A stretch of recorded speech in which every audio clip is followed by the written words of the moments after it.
Well, I do think we have certainly, in the last couple of years, since my book was published, had much more conversation about value divides, about the kinds of things that my book was about. I mean, I'm not claiming that my book caused this conversation at all, but I think we have become much more aware since Brexit. My book actually came out 7 or 8 months after Brexit and a few months after the Trump vote. But I think because of those events, we have become much more sensitized to socio-cultural politics, to the fact that a lot of the big things that have been happening have been driven by value differences, not so much the traditional socio-economic differences.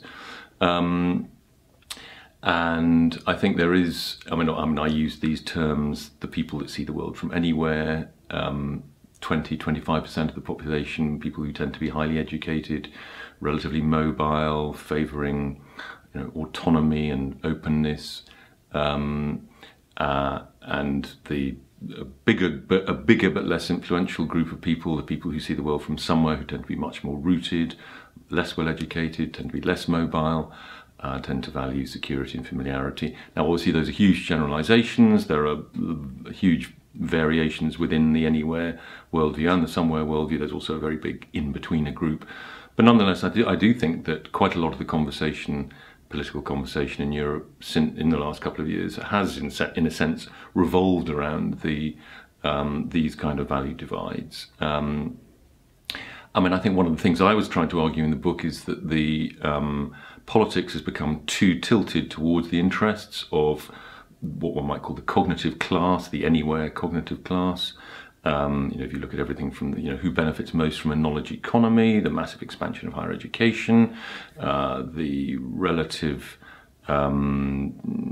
neglect of certain traditions, small c conservative values, domesticity, family life, also a very sort of an acceptance of a very technocratic politics, an acceptance that it's fine if decisions are made by anonymous committees, that we have no democratic accountability in relation to in the WTO or in the EU or whatever.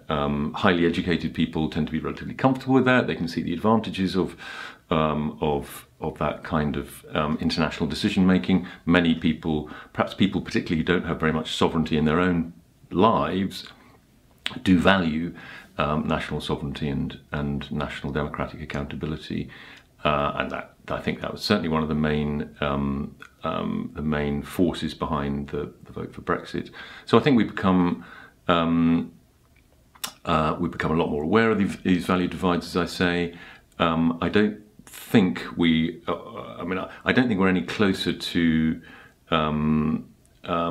creating a new form of politics that creates bridges across these value divides. I mean, you might say the history of capitalism in the last 200 years was partly about finding a sort of modus vivendi between the owners of property and the workers. In the beginning, in the first part of the 20th century, and even more after the Second World War, we created democracies, we created welfare states that to some extent created a new consensus, a new settlement between labour and capital. And I think we're nowhere near creating, even really having a proper conversation about a sort of new settlement across the value divide. I mean, I think that's partly because it's harder in some ways to come to a settlement across a value divide than it is across an economic divide. You can say, well, okay, we can have a little bit more distribution or a little bit less distribution or a little bit more public spending, a little bit less public spending. These things you can come to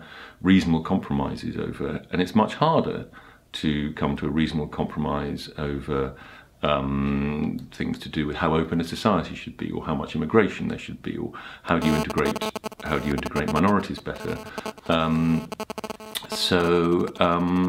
I think, and actually you could say the Brexit vote has shown just how, in a very liberal, very pluralistic society like Britain, how it's become almost impossible, admittedly partly because of contingent factors like the fact that the government doesn't have a majority in the national parliament, but how difficult it is to come to a national consensus when we, be careful what you wish for. We all want to live in a liberal, pluralistic society, but actually it becomes very difficult to create the consensuses that we also need in order to make those societies work well.